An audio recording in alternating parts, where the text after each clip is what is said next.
Buenas tardes a todos y bienvenidos a Debates sobre Ruinas. Os recordamos que podéis participar en directo enviando vuestras preguntas, vuestras objeciones, sugerencias en el chat en directo. Esta tarde traemos una mesa redonda con el título Políticas educativas, de la ley al aula y del aula a la ley. Para abordar este tema contamos con dos invitados excelentes que tienen una larga experiencia analizando este asunto y además uno de ellos, ahora lo veremos, ha publicado recientemente un libro con este título justamente, de la ley al aula. A propósito entonces de la publicación de este libro, vamos a tratar en esta mesa de las relaciones entre las políticas educativas y la actividad docente cotidiana. Y para ello contamos con, en primer lugar, Xavier Massó Aguadé, que repite en el canal para nuestro contento, que es licenciado en Filosofía, en Ciencias de la Educación y en Antropología Social y Cultural, catedrático de Enseñanza Secundaria de Filosofía y profesor de Enseñanza Secundaria, y además secretario general del Sindicato de Profesores de Secundaria y presidente de la Asociación Educativa Episteme. Bueno, Xavier, un placer tenerte con nosotros otra vez.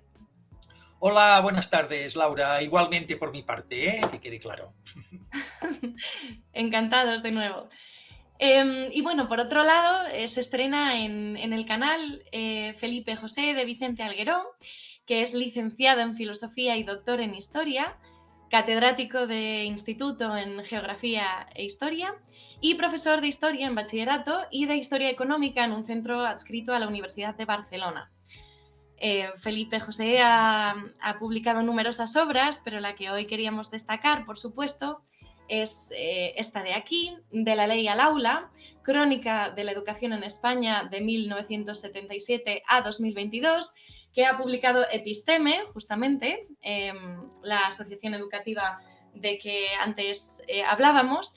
Y bueno, Felipe, además de darte la bienvenida, me gustaría aprovechar que te tenemos aquí para que nos cuentes un poco, pues, de qué trata este libro y cuál era, bueno, el objetivo que se buscaba cuando se escribió y publicó. Cuéntanos un poco. Bienvenido. Muchas gracias, Laura, por enseñar el libro, que también lo tengo aquí, ¿no? Bueno, este es un libro que con lo que pretendo hacer, diríamos, una crónica, no una historia, porque la historia es algo mucho más serio, una crónica de cómo se han ido haciendo las leyes educativas en España desde la transición hasta la última, hasta la ley CELA, hecho con digamos, con un estilo más bien periodístico, explicando los antecedentes de las leyes, cómo se hizo su trámite parlamentario, y luego también, que es lo más destacable del mismo libro, es cómo esto se llevó a aplicar en la práctica, ¿no? Dando protagonismo en el libro, sobre todo al papel del profesorado, que es el que ha tenido que aplicar las reformas, ¿no? Y a través de los sindicatos, de las asociaciones de profesores, de los movimientos pedagógicos y educativos que han surgido a lo largo de todos estos años, ¿no? Por lo tanto, yo lo que pretendo simplemente es dar al profesorado actual la clave de interpretación de por qué hemos llegado hasta aquí. Hemos llegado a la ley CELA, y esto es un proceso, bueno, que tiene luces y tiene sombras, yo creo que tiene más sombras que luces, y que parte desde la ley de educación del 70, que es lo que nos encontramos en eventual transición, la primera gran reforma, que es el Estatuto de Centros Escolares, luego la LOCSE, que es la que transformó todo el sistema, pues hasta la actualidad. Bueno, doy unas informaciones. Yo he vivido muchísimas de lo que pone ahí, porque por razón de algunos cargos que he ocupado, pues he tenido acceso, pues, a una información y a unos datos que, bueno, que pongo en las páginas del libro y que espero que al lector le interese, porque está escrito todo con una cierta agilidad y no es un rollo, para entendernos. Bueno, aprovecho para recomendar de forma ya explícita este libro, porque no solamente, como dice Felipe, se lee solo, sino que además tiene profusión de datos, de comparaciones sobre las distintas leyes, presentados además de una manera que realmente se hace fácil comprender las diferencias de unas leyes a otras. Toda esta jerga legislativa y burocrática a veces se puede hacer un poco ardua, pero yo creo que en el libro está recogida de una forma que yo creo que es muy, muy accesible a todo el mundo. Así que, desde luego, para todas las personas interesadas en la educación, no solo desde el sector educativo, sino para cualquier persona interesada en la educación y en su evolución, digamos, desde un punto de vista político, yo creo que es muy recomendable, y estoy segura de que Xavier, que también es editor, digamos, de este libro, se sumará a esta recomendación entusiasta. Por supuesto, sí, por supuesto. Así, vamos, no me cabe la menor duda. Pues Además, nada. es el prologuista del libro, que no lo he dicho antes. Y prologuista, es verdad, es verdad. Sí. Cierto, es verdad. Con prólogo de Xavier Masó, que se me había pasado decirlo. Vale, pues nada, sin más dilación, sin perder un minuto más, vamos entonces a meternos a desgranar asuntos que nos van a permitir abordar en el fondo las cuestiones que están recogidas en el libro, quizá desde otro punto de vista, pero siempre fijándonos un poco en estas relaciones entre las políticas educativas que terminan, ¿no?, en estas leyes o que cristalizan en estas leyes y la práctica docente, ¿no? Esas relaciones que han sido a menudo tensas, ya me corregiréis si no es el caso. Pasamos a introducir entonces el tema de hoy, planteando al menos unas coordenadas básicas, ¿no?, para entender las aportaciones de nuestros participantes. En primer lugar, podemos recordar a la audiencia que, como hemos dicho a menudo, la de educación es una noción equívoca, no unívoca, y es posible distinguir al menos dos sentidos de esta. Uno muy general, un sentido lato, que nosotros hemos llamado de forma nada original inculturación, que hace referencia a los procesos por los cuales se incorpora un individuo al sistema de valores, de creencias o de conductas propias de un grupo de referencia. A esto nos referimos con expresiones como fulanito tiene muy buena educación o es un mal educado, ¿no?, a este sentido generalísimo de educación. Y luego encontramos un sentido más estricto, que es el que hace referencia a aquellos procesos en los que tiene alguna participación lo que hemos llamado la relación de enseñanza, que es una relación de transmisión de conocimientos en los que los agentes implicados principales son los estudiantes, las familias y los profesores. Esta educación en sentido estricto es la que sirve como fundamento al sistema de instrucción pública. Estoy pasando de forma, digamos, un poco somera por estas distinciones, que son conocidas para algunos de los seguidores del canal, pero si alguien tiene interés en profundizar en ellas, pues ahí tiene otras mesas u otros vídeos que dejaremos por aquí arriba.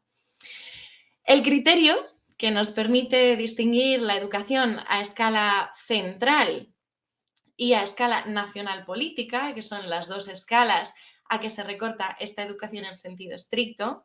Tenemos la educación que tiene lugar al nivel de los centros, el desempeño docente, y luego tenemos la educación entendida en sentido estricto como un asunto, digamos, como una materia política, de alcance político, que tienen entre sus planes y programas las instancias políticas, no solamente las administraciones, sino el poder legislativo también. El criterio que nos sirve para distinguir estas dos escalas, la educación a escala central y la educación a escala nacional política, es a quién consideremos el sujeto de la educación, los sujetos. Si nos estamos refiriendo a aquellos sujetos implicados directamente en la relación de enseñanza, estaremos hablando de la educación a escala central, insisto, familias, profesores y alumnos, y también otras partes del personal de los centros, ¿no?, los equipos directivos, etcétera. O si consideramos que el sujeto de la educación es la nación, la totalidad del cuerpo de la nación, entonces nos estaremos refiriendo a la educación desde este punto de vista político, nacional político. Es este el que se recoge y cristaliza de forma sobresaliente. Hay otras instancias, pero sobre todo lo vemos recogido y cristalizado en las leyes educativas. ¿Bien? Entonces, si pensamos en el sistema de instrucción pública como un proyecto a escala estatal, con sus rasgos característicos, como la universalidad, como la igualdad de oportunidades, etcétera, tendríamos que, para ver la evolución de esta educación a escala nacional política, fijarnos en las leyes. Ojo, teniendo en cuenta que estos dos momentos de la educación, estas dos escalas, la central, la que se lleva a cabo en los centros, y la nacional política, no son dos escalas separadas, sino que para analizarlas bien tenemos que entenderlas siempre como imbricadas, como muy relacionadas. Pero vamos a separarlas por hoy para poder analizar mejor estas dos realidades. En el canal venimos haciendo en los últimos vídeos un viaje que es más bien el inverso. Estamos partiendo de la práctica del aula, digamos, y ampliando la visión hasta llegar a la escala nacional política. Pero probablemente este viaje que estamos haciendo del aula a la ley encubre una realidad de la máxima importancia y que es la que yo creo que Felipe de Vicente recoge de una forma fantástica, que es que la práctica docente se debe o se orienta hacia los fines que le imponen las leyes educativas.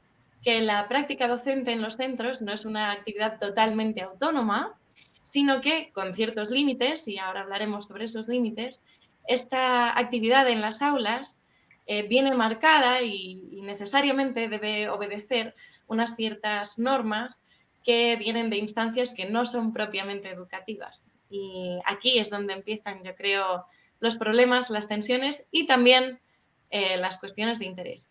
Así que, ya sin perder más tiempo, vamos a pasar al primer bloque que hemos llamado de la ley al aula para hacer con Felipe y con Xavier el viaje inverso, desde la ley hacia las aulas y luego de vuelta. Comenzamos entonces por el recorrido que nos propone Felipe en su libro.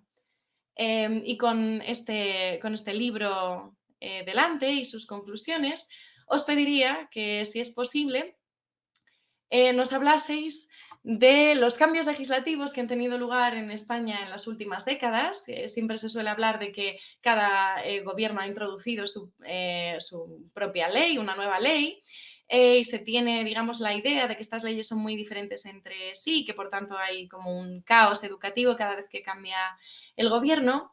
Y en este canal hemos dicho algunas veces que el caos no es tal, porque en el fondo todas las leyes comparten más o menos el mismo espíritu. Pero, sin embargo, Felipe pues, ha hecho aquí un estudio que viene un poco a refutar esta tesis. Y es que, si bien hay similitudes, ¿no?, entre estas leyes, también hay diferencias y las hay muy importantes. Entonces, Felipe, comenzando por ti, no sé si podrías resumir un poco el desarrollo legislativo educativo español desde la LOCDE en adelante y prestando atención sobre todo a las diferencias más importantes entre las leyes. Y bueno, suponiendo además que, como hemos dicho, las leyes educativas sirven a los planes de los distintos gobiernos, de las distintas administraciones, pues, ¿qué fines crees tú que guiaron las distintas reformas? Cuando quieras. Muchas gracias, Laura. Bueno, en el libro hay un cuadrito con la lista de todas las leyes que hemos tenido desde el 77, que son 10 en total. Ha habido 10 leyes educativas, de las cuales 2 han sido relativas a la formación profesional, y estas 10 han sido, bueno, estas 2 han sido leyes muy técnicas y que han generado poquísimo, digamos, poca conflictividad. Probablemente mucha gente ni las conoce, ¿no? Las otras leyes sí que han sido las leyes que han bueno, que han supuesto problemas de dos tipos, ¿no? En primer lugar, el problema de España es que la educación sigue teniendo un contenido ideológico paraeducativo que no tienen otros países. Es decir, todavía, yo creo que esto es una posición todavía bastante rancia que tenemos aquí y cada reforma educativa parece que el problema fundamental de la reforma es cómo va a quedar la enseñanza de la religión, qué va a pasar con las escuelas concertadas, cómo se van a organizar los consejos escolares, etc. Es decir, que los temas que no son estrictamente educativos comienzan a tener un papel muy importante, excesivamente importante en el debate educativo. Cuando en ningún país de Europa eso es un problema, no entramos en ello, ¿no? Estos problemas están solucionados ya en otras partes. También lo está en España, si quisiéramos, y no levantar la polémica cada vez. Bien, dicho esto, en general, algunas leyes educativas españolas, vamos a empezar con la más importante, que es la LOCSE, tiene detrás toda una filosofía, que en estos momentos pues, estaba defendida por una serie, digamos, de pedagogos muy apoyados en algunos sectores de la izquierda en el poder y que dieron un vuelco al sistema educativo español. En lugar de coger lo que teníamos, que no estaba mal, y ir reformándolo de manera paulatina y a través de las suficientes experimentaciones, la LOCSE, en octubre del 90, digamos que pone patas arriba al sistema, coge el sistema británico y lo implanta en España, donde teníamos un modelo muy distinto, una tradición pedagógica muy distinta. Entonces se introduce este modelo anglosajón que ha pervivido hasta ahora en líneas generales en la estructura, digamos, de las etapas educativas. Y junto a ello, se aplica a España, se introduce en España un tipo de escuela que ya en el año 90 estaba, digamos, muy criticada, muy discutida en la Gran Bretaña, en el Reino Unido, que es la escuela llamada escuela comprensiva, y que es una aplicación muy radical de un principio, bueno, en general muy querido por la izquierda, que es el de la igualdad. Entonces, como todos somos iguales, vamos a estar todos haciendo lo mismo en las mismas aulas. Aplicamos esta filosofía y eso da lugar a la escuela comprensiva, que consiste en eso, en que todos tienen que hacer lo mismo hasta nada más y nada menos que los 16 años. Cuando, por ejemplo, las reformas educativas de otros países, excepto los anglosajones, la comprensividad se acababa a los 15 años. Algunos antes, 14 incluso antes, ¿no? Lo cual no quiere decir dejar fuera a nadie del sistema, sino ofrecer diversas vías. Aquí, digamos que la comprensividad hasta los 16 se convirtió en un mito, en un principio ideológico, que cualquier crítica a ese principio era inmediatamente considerado una herejía, ¿no? Quienes defendíamos que hubiera, por ejemplo, a partir de los 14 años, unas diversificaciones para que las personas, los alumnos, encontraran su camino, éramos inmediatamente tachados de segregadores, en fin, y de otros epítetos que me ahorro, ¿no?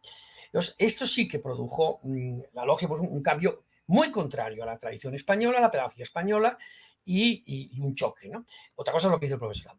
Luego vinieron algunas reformas de la LOCSE, es decir, el Partido Popular hizo con la LOCE, la ley de calidad, introdujo unas reformas, pero no tocó la estructura del sistema, no tocó las grandes. Lo que hizo es, digamos, reducir el peso de la comprensividad, por un lado, e introducir mayores exigencias en el sistema, ¿vale?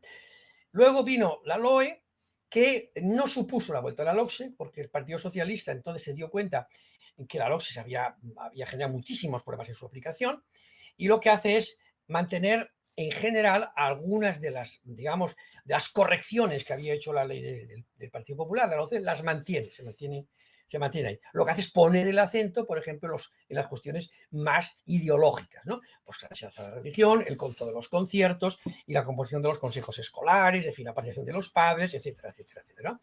Bueno, y hasta ahí hemos ido llegando. Luego vino la ley Wert, que yo creo que fue un desastre, quiso introducir también unas novedades que tampoco eran adecuadas en ese momento. Y por último viene esta última ley, que era la ley CELA. que supone un nuevo vuelco en el sistema, que supone volver otra vez a los principios de la LOCSE, más radicalizados, y con un enfoque diferente, que yo diría que es el enfoque de la izquierda woke. Es una ley woke, claramente woke, porque pasa del principio de la igualdad, que es un principio que podemos compartir todos y que inspira a la LOCSE, el tipo de igualdad, y lo que pasa es que lo debemos de matizar, y que esa igualdad ha de ser igualdad de oportunidades y ofrecer a todos caminos para que todos puedan llegar a algún fin. Introduce otro modelo, otro concepto, que ya no es el de la igualdad, que es el concepto de equidad y de inclusividad, y que lo entiende como una igualdad en los resultados, que eso es un principio de la izquierda woke. Es una frase famosa de un tuit de Kamala Harris que dice eso, ¿no? Que dice que la igualdad hay que entenderla como de que todos debemos llegar a lo mismo. Entonces, ¿de qué se trata entonces? Se trata, pues, de que todos llegamos a lo mismo. Por lo tanto, todas las trabas, todas las exigencias que pueden hacer que una persona coja un camino, coja otro, o tenga que realizar otros estudios, digamos, de menor exigencia, desaparecen. ¿Y qué hay que hacer? Pues eso, reducir por completo las exigencias, las trabas, para que todos, absolutamente todos, lleguen al mismo resultado, que es el título en eso. Y también quizás con no tanta radicalidad, pero también, por lo menos, también al bachillerato. Bueno, pues en esa estamos. Es decir, que ha habido en ese sentido un cambio de paradigma ideológico. Pasamos de la igualdad de la LOCSE ahora a la equidad, inclusividad, igualdad de resultados, con todo lo que eso significa. Lo que quiero decir es que esta reforma última, la de CELA, es una reforma hecha por razones estrictamente ideológicas, que no tiene nada que ver, no tiene absolutamente nada que ver con lo que podríamos llamar resultados empíricos que tenemos ya delante de las reformas de otros países, no es nada técnica, y que en ello estamos, y veremos cómo acaba todo eso, ¿no? Vale, gracias, Felipe. Vale, pues te haría, después de este recorrido que ha hecho Felipe por los textos y también por el espíritu de la ley, no solamente lo que está, digamos, negro sobre blanco, después, digamos, de esta trayectoria, bueno, te haría la misma pregunta que a él, y te preguntaría también si, bueno, conociendo estas diferencias, que, bueno, lógicamente por cuestiones de tiempo solamente hemos podido pasar por encima, a toda persona interesada en profundizar en las diferencias entre unos textos y otros, le animaría a que lea el libro de Felipe, donde está muy detallado. Te preguntaría, Xavier, si te parece que, conociendo estas diferencias, digamos, entre los textos, ¿consideras que efectivamente no ha habido grandes modificaciones o modificaciones de calado entre las distintas leyes, al menos entre la LOCSE y las sucesivas? Y si meterlas, digamos, a todas en el mismo saco no contribuye un poco a oscurecer el panorama, o si efectivamente sí que piensas que todas siguen más o menos la misma línea, suponiendo, digamos, estos planes o estos objetivos, ¿no?, que ha puesto Felipe encima de la mesa, detrás de cada uno de estos textos. Sí, hola, vamos a ver. Yo siempre he pensado que la LOCSE es la madre de todas las leyes educativas que después de ella en España han sido. O sea, ha habido matices, Felipe los ha explicado muy bien, entre lo que pudo, pues, o lo que pudo haber representado, porque en realidad fue una ley prácticamente non nata, ¿no? Como fue la LOCE, por ejemplo, que es la inmediatamente posterior a la LOCSE. La LOE es, como ha dicho Felipe, pues bueno, un reequilibrio entre los desmanes, vamos a decirlo así, y aunque suene muy fuerte, que había estado cometiendo la LOCSE, en que había estado incurriendo la LOCSE, y las correcciones, a mi parecer, tímidas, que pretendió, que intentó introducir la LOCE. Luego viene la LOMCE, que la Ley Wert, conocida también así, que a mí me pareció desde el primer momento un auténtico desatino, sobre todo por lo que no cumplió. Es decir, recordemos que en principio, sin tocar tampoco, la estructura formal de la LOCSE, es decir, los 4 años en secundaria de escolarización secundaria obligatoria, entendidas como un itinerario único, sin tocarlo, sí planteó algunas modificaciones, a mi parecer importantes, que son las que luego no se cumplieron. Es decir, el bachillerato de 3 años, por ejemplo, que era una promesa explícita, una propuesta explícita en el propio programa electoral del Partido Popular, en este caso, que esto, pues bueno, desapareció de la escena, pues casi a lo 1984 de Orwell, ¿no? Se dejó de hablar desde el mismo momento en que ganó las elecciones Mariano Rajoy, ¿no? Esto claro hubiera obligado a replantear de alguna manera la estructura de los planes de estudio de la LOCSE. Esto se olvidó. Había la propuesta también de lo que se le ha llamado reválidas. Había una especie de reválida o examen de graduación externo, por decirlo así, al final de la ESO y otro al final del bachillerato.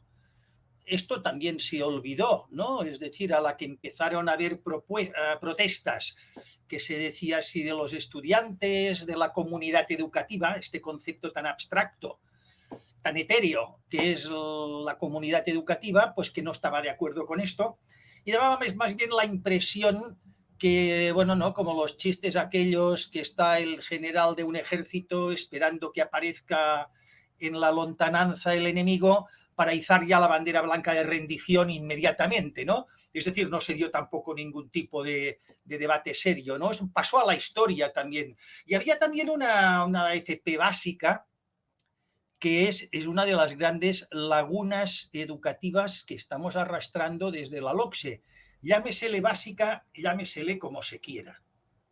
Es decir, ¿qué salida se ofrece a aquel alumnado pues que no quiere hacer un bachillerato, que no quiere hacer una FP de nivel medio, en fin, al que no ha superado la enseñanza secundaria obligatoria? Bueno, todo esto, el ministro fue soltando lastre. Por cierto, para que levantaran el vuelo, curiosidades pintorescas como un ciclo formativo en la formación profesional de tauromaquia, o la introducción de una asignatura nueva, la materia de emprendimiento, que en mi opinión no es otra cosa que darle rango académico a lo que de toda la vida se conoce como charlatanería, ¿no? Es decir, total, que lo bueno que podía tener, para ver cómo se enfoca, a ver cómo no, etcétera, la LOMCE, pues desapareció prácticamente desde un primer momento, y lo que quedó fue un currículo absolutamente catastrófico, desestructurado. Y pues ahora tenemos ciertamente la ley CELA, ahora pues emblematizada por su sucesora, Pilar Alegría, que simplemente lo que plantea es luchar contra las estadísticas del fracaso escolar por el procedimiento de aprobar administrativamente a todo el mundo. Por eso no tiene ni siquiera dotación presupuestaria extraordinaria, porque sencillamente esto no, usted aprueba, todos aprobamos, en las estadísticas saldremos muy bien, ahora no lo estamos, ciertamente todavía, y este ha sido el panorama. También en otro sentido, que a mi parecer, y sobre todo dado el tema, ¿no?, de la ley al aula, en función del título del libro de Felipe, y del aula a la ley, hay un tema que yo creo que es muy importante. Es decir, se dice del ministro de Instrucción Pública francés Gilles Ferry, el hombre que estructuró la enseñanza obligatoria en Francia durante la Tercera República, el último cuarto del siglo XIX.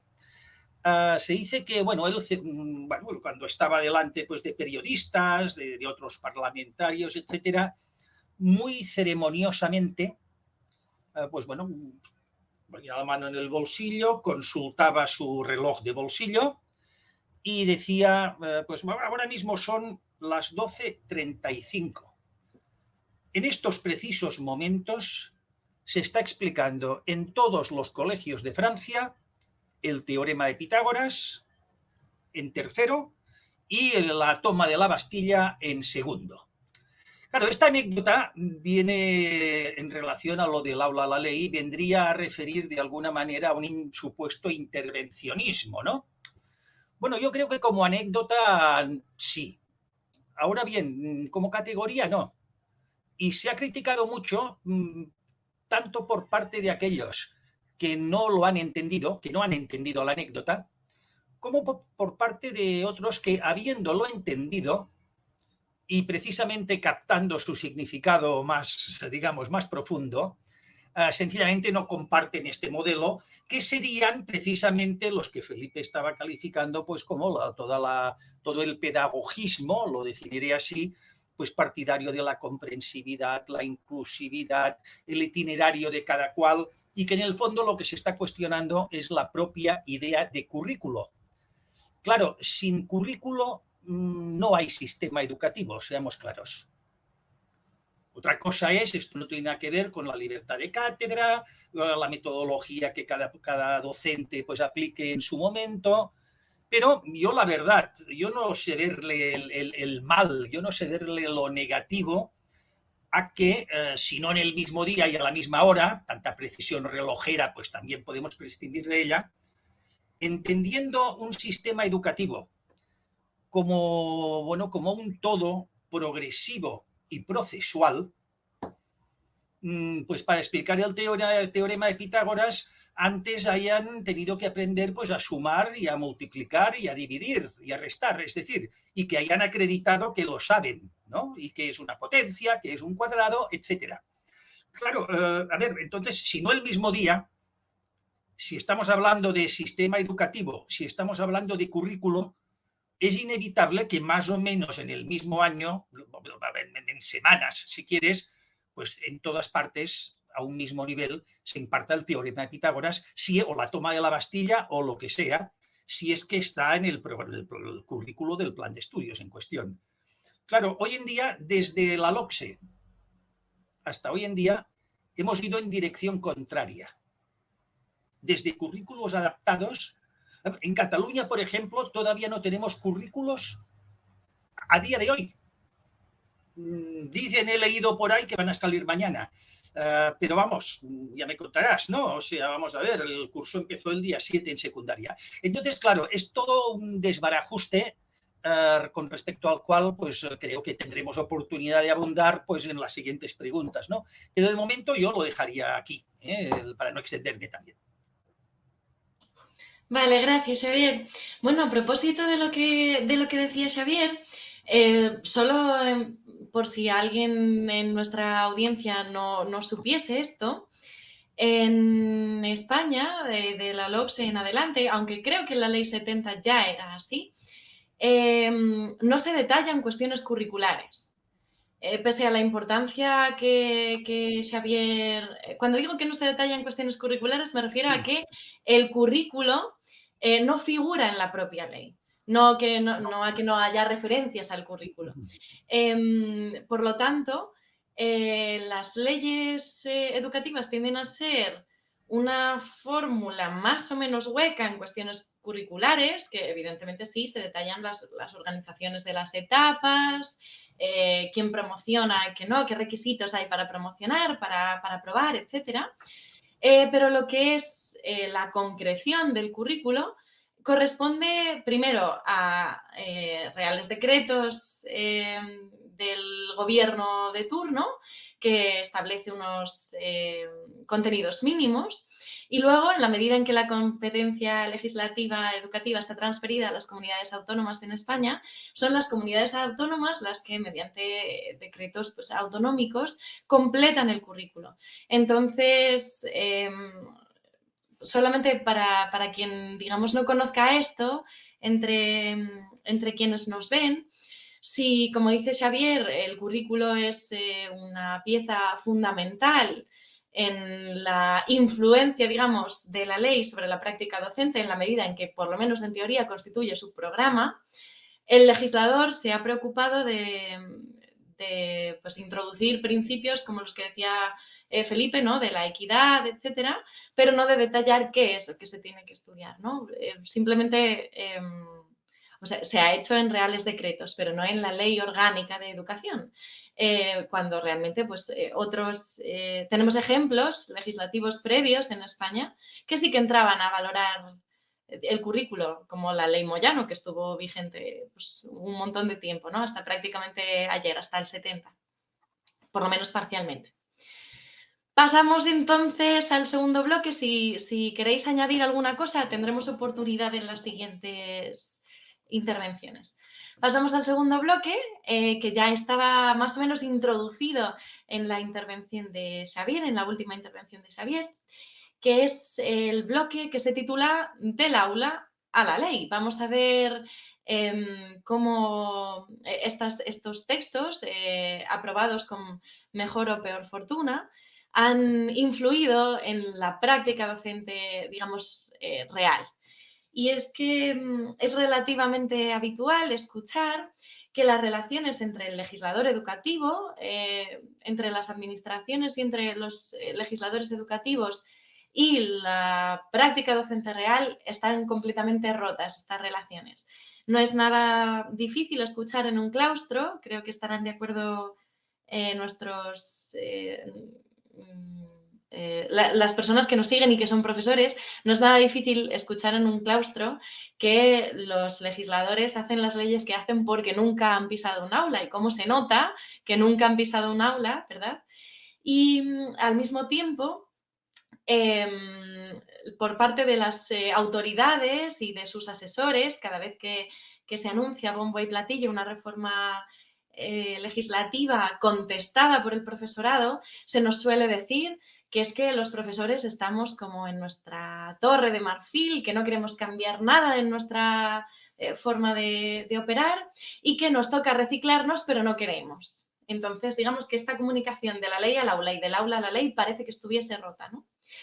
Entonces, no sé si pensáis, Felipe, que los cambios legislativos se traducen en modificaciones en la práctica, en la realidad docente, es decir, ¿qué grado de aplicación real tienen estos cambios en las aulas? Es cierto que los profesores cerramos la puerta ahora que ya no hay medidas COVID y hacemos un poco lo que nos da la gana, ¿no? En el aula.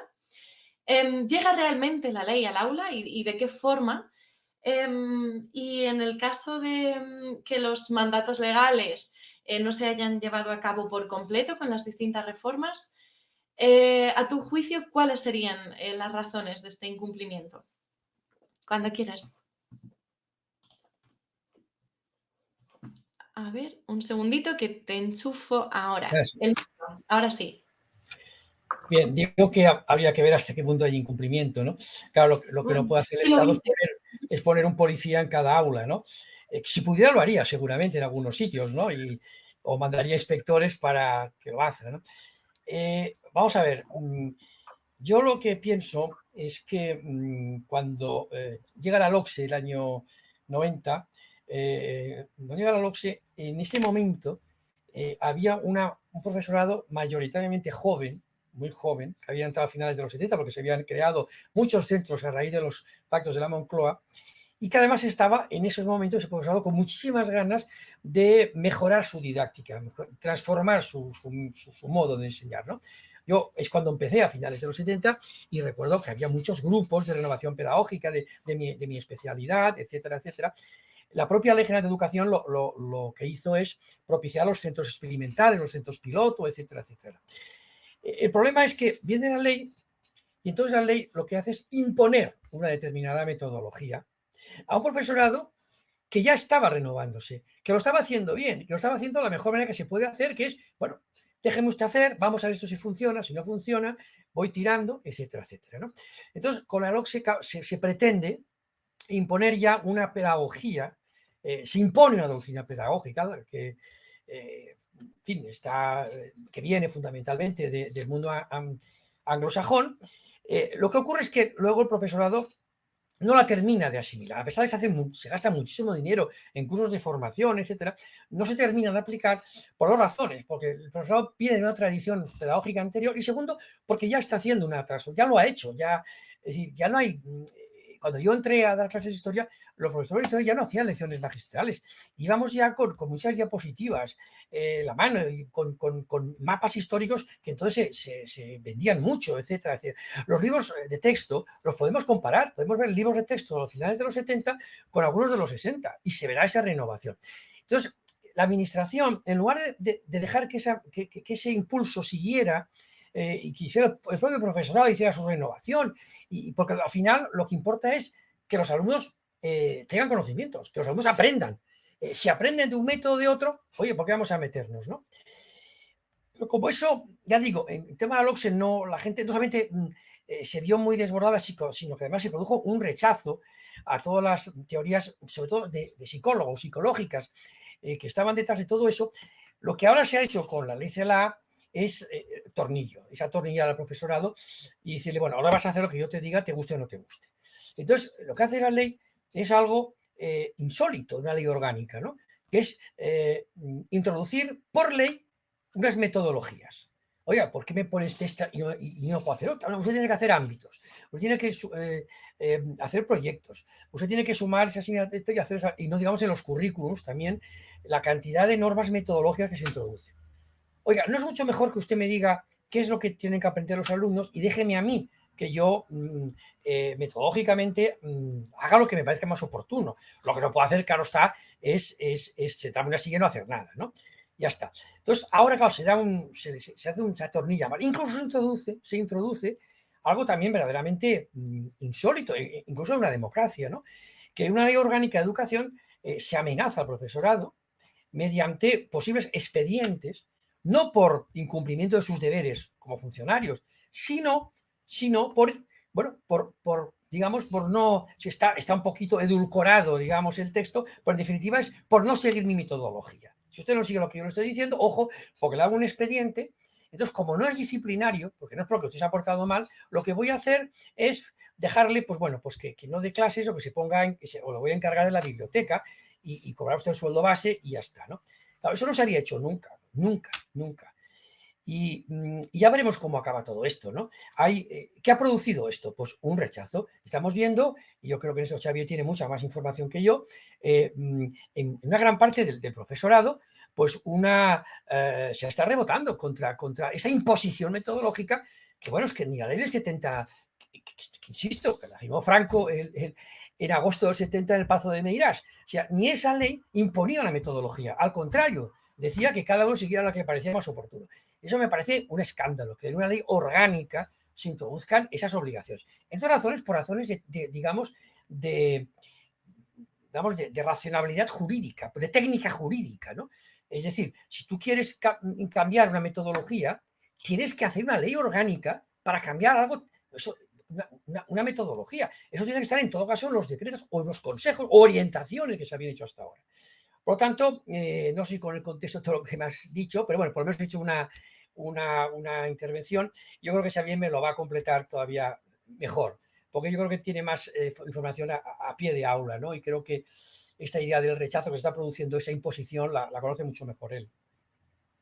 Sí, bueno, si me permitís, terciar, y enseguida te doy la palabra, Xavier, me parece paradójico, ¿no? A propósito de lo que comentas, que parece que, o por lo menos sobre el papel, uno de los principios, junto con este de la equidad y de la inclusión, ¿no? que guía la reforma, es la individualización de la enseñanza y la diversidad, pero sin embargo se evoluciona también a la imposición metodológica para todos los casos, ante todos los grupos, cuando cualquier profesor en ejercicio sabe que la metodología que te sirve en un grupo no sirve en otro y que uno tiene que ir flexibilizándola, ¿no?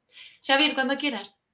Sí, bueno, es evidente, yo coincido con lo que ha comentado Felipe, es evidente que estamos en un campo que además está lleno de paradojas, ¿no? Está lleno de contradicciones.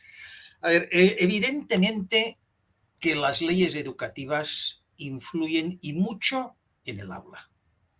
En general hay yo a veces lo he oído con mucha frecuencia, una cierta opinión más, bueno, como más llevadera, ¿no? Es decir, bueno, total, que hagan las leyes los políticos, que luego yo en el aula ya haré yo lo que considere que tengo que hacer. Bueno, esto es una ilusión, esto es una quimera, esto no es así. O sea, es evidente, y contra más intervencionista sea la ley, más influirá en el sesgo que, bueno, pues un sistema educativo pues adopte. Esto está muy claro. Vamos a ver, pensad que en el caso de Cataluña, por ejemplo, la LEC, la Ley de Educación de Cataluña, tiene en su preámbulo que se adopta, que los profesores tendrán que seguir el método constructivista, o sea, el constructivismo como teoría educativa. Esto, aparte de ser una aberración, bueno, el constructivismo está pues muy cuestionado. Yo, por ejemplo, lo cuestionaría abiertamente. Es decir, no solo yo, Mario Bunge, por ejemplo, lo considera nefasto. Pues nefasto porque es que sencillamente niega la posibilidad de transmitir conocimientos. Con lo cual, pues entonces ya me dirás para qué sirve un sistema educativo, y los hechos además demuestran que sí, que más bien, aparte que y se puede demostrar también de otras maneras, que el conocimiento sí es transmisible, ciertamente. Pero es que, claro, además, esto plantea toda una serie de cuestiones que evidentemente influyen en la praxis cotidiana del aula, tanto del profesor como del alumno. Por cierto, que con otro error, o sea, que demuestra que no saben ni qué es el constructivismo. Es decir, el pedagogismo que hoy en día impera y que es la doctrina oficial. No olvidemos que, por ejemplo, he citado la LEC, ¿no? La Ley de Educación Catalana, pero es que la LOMCE, también en su preámbulo, la primera frase es que el alumno es el centro del sistema educativo. Nada más falso. El alumno es, en todo caso, el usuario y sujeto del sistema educativo, no el centro, no el objeto. El objeto es la enseñanza, el objeto es la transmisión de conocimientos. Es como si dijéramos que el centro de una fábrica son los trabajadores o los empresarios, o ambos. No, el objeto de una fábrica es el objetivo y la práctica, la actividad de aquello que se está produciendo, que es la finalidad. Y los agentes, sujetos individuales que participan o colectivamente en esta actividad, se adaptan a esta actividad. No se trabaja igual en una mina que en una petroquímica o que en un instituto.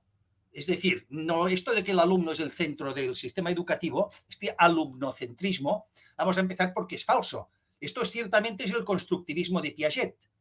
Pero es que a raíz de esto que comentabas tú, Laura, de que, bueno, que luego individualizan y tal, claro, porque es que hay una vertiente que sería la vertiente psicologista, que proviene del constructivismo de Piaget, pero hay también una vertiente más sociologista que proviene del pragmatismo de Dewey, el sistema educativo que se aplicó en Estados Unidos pues hacia la década de los años 20 del siglo XX, ¿no? Que, por cierto, lo pusieron a caer de un burro cuando en 1957 los soviéticos lanzan el Sputnik, ¿no? En Estados Unidos las reformas educativas precisamente se les denominaron el efecto Sputnik. Es decir, bueno, vaya sistema más malo que tenemos, que resulta que los rusos están enviando cohetes al espacio y nosotros todavía no. Es decir, claro, es esta mezcla, es lo que yo llamo pedagogismo, ¿no? Esta mezcla de psicologismo por un lado y sociologismo por el otro. Siempre con una finalidad que es que, insisto, en definitiva consiste en privar al sistema educativo de lo que es su función tradicional y originaria, que es la transmisión de conocimiento. Algo para lo cual, como muy bien recordaba Hannah Arendt, precisamente a raíz de lo del efecto Sputnik y todo esto, para lo cual es ineludible partir de una base que todas las leyes educativas, desde la LOCSE hasta hoy, por principio niegan. Cito a Hannah Arendt: el problema de la educación es que, dada su naturaleza, no puede prescindir ni de la autoridad ni de la tradición. No puede prescindir de la autoridad académica por una razón muy simple, porque es que no están en el mismo plano, no están en la misma esfera el docente que el discente, el profesor que el alumno. Uno enseña y el otro se supone que ha de aprender. Y lo de la tradición, Hannah Arendt lo remata con una frase que yo entiendo que es magistral. La tradición, porque el mundo sobre el que estás aprendiendo siempre será más viejo que tú. Es decir, a ver, y la tradición en el sentido más amplio del término. Estemos hablando de la física newtoniana o estemos hablando de la filosofía griega o estemos hablando de lo que sea. Claro, este sentido académico de la transmisión de conocimiento como función originaria de un sistema educativo es lo que desde la LOCSE ha desaparecido. Es decir, no se trata tanto, cuidado, de un problema de metodología, que sí, evidentemente hay metodologías, sino de hacia dónde apuntan estas metodologías. La relajación de contenidos, su eliminación o supresión. Claro, yo siempre he pensado que si alguna función podía tener la pedagogía, era facilitar el aprendizaje. Es decir, si estamos teniendo un problema, que es que en un aula o en toda una cohorte generacional resulta que las estadísticas nos demuestran, pues yo qué sé, que en segundo de bachillerato de ciencias solo acaban entendiendo las integrales un 55% de los alumnos. Bueno, sí, esto es un problema, máxime si estamos hablando del bachillerato de ciencias. Entonces yo siempre pensaba que la pedagogía y lo que ha de hacer es, oiga, mire, yo es que tengo un método que facilitará que lo aprendan, pues en lugar del 55, el 80%. Bienvenido, bienvenido, pero es que no es esto lo que ocurre. Lo que se dice, veamos César Coll, Álvaro Marchesi, etcétera, etcétera, no, las integrales, esto ya lo aprenderán en la universidad, aquí lo quitamos. Claro, la regla de 3 en la ESO, en matemáticas, se ha suprimido, ya no se explicará. Bueno, lo explicarán algunos profesores, probablemente.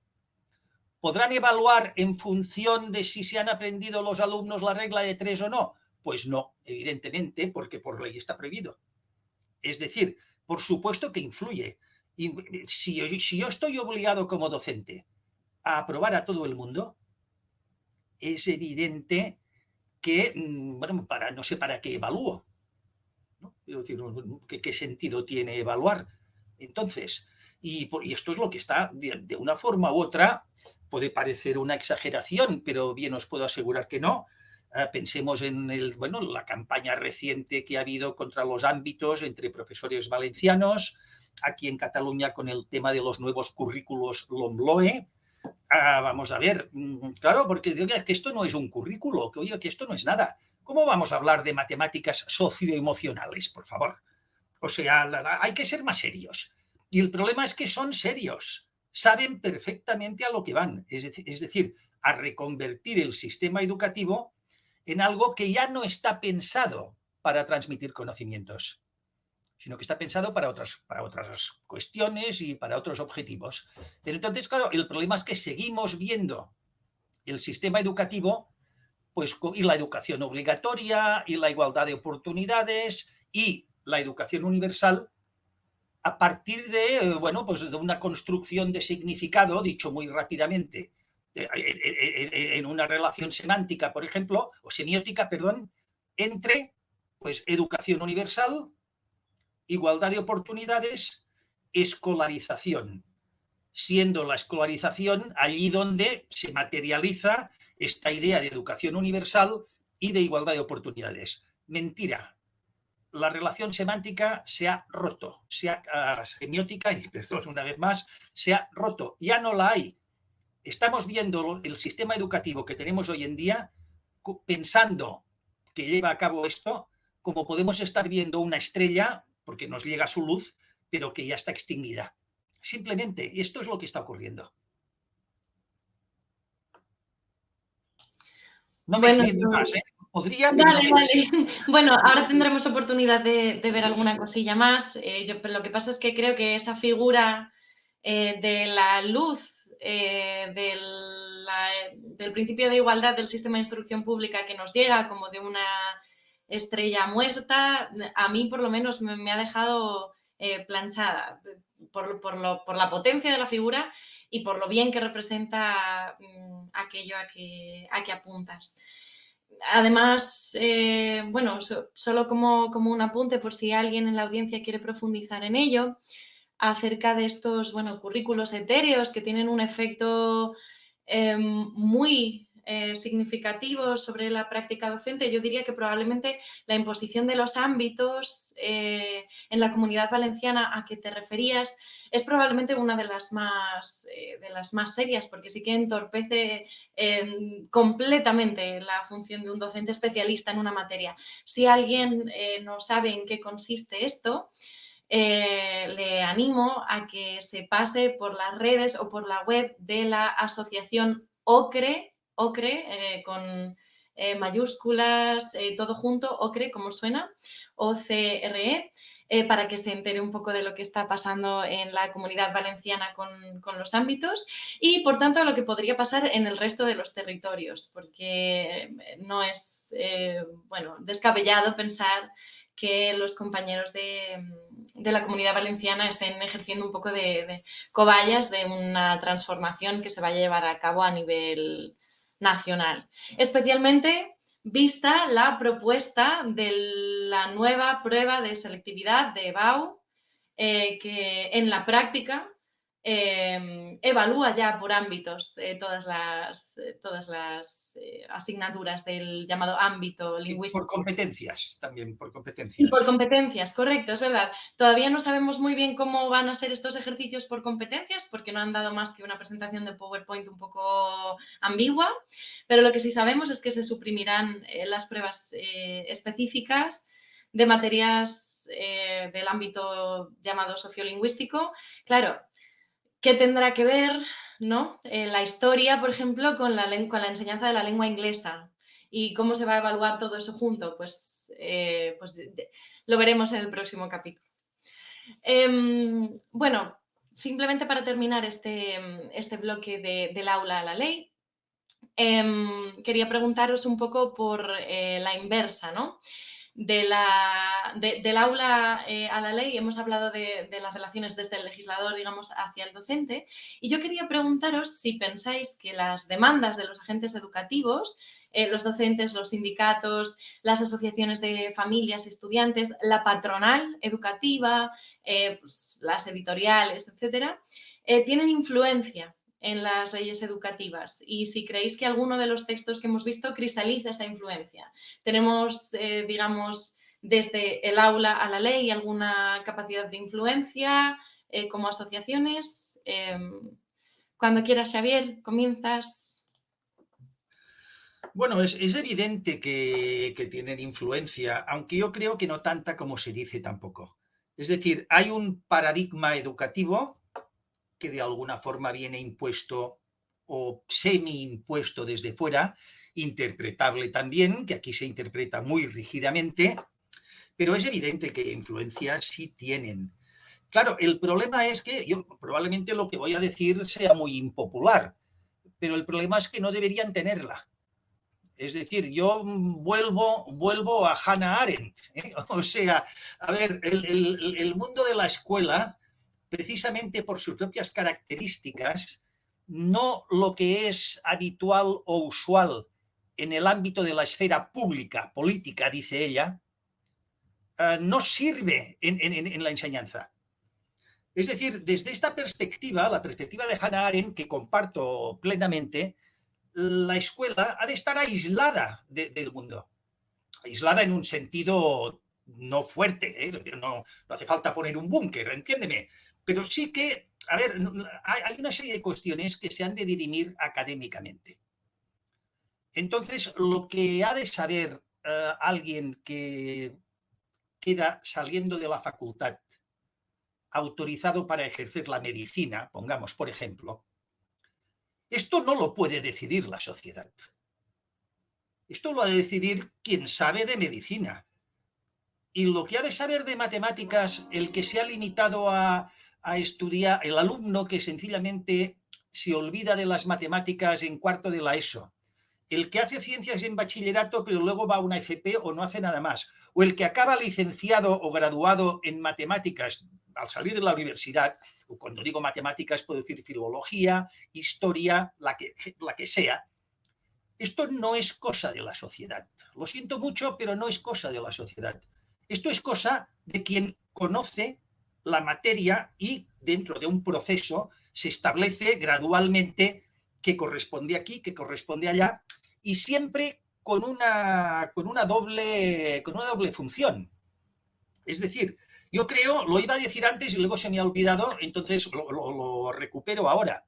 Es decir, yo creo que uno de los errores conceptuales básicos que se ha cometido desde la LOCSE es, aparte de todo el tema que ya hemos estado comentando con Felipe, etcétera, aparte de esto, aparte de lo dicho, es otro que es fundamental, y es que se entiende en cierto modo la enseñanza obligatoria como terminal. Es decir, nos basta con que el alumno, en lo que es un currículo de mínimos, adquiera esto que se entiende hoy en día como saberes, en palabras de César Coll, un conocimiento, unos saberes o unas competencias, dice él, esenciales, fundamentales, es decir, mínimas. Bueno, aún admitiendo esto, que por lo cual yo podría estar perfectamente en desacuerdo, y muy en desacuerdo, por cierto, aún admitiendo esto, es que hay otra función también. El que quiere proseguir estudios después de los obligatorios, el que quiere hacer una formación profesional, media o superior, el que quiere hacer un bachillerato, el que después del bachillerato quiere ir a la universidad.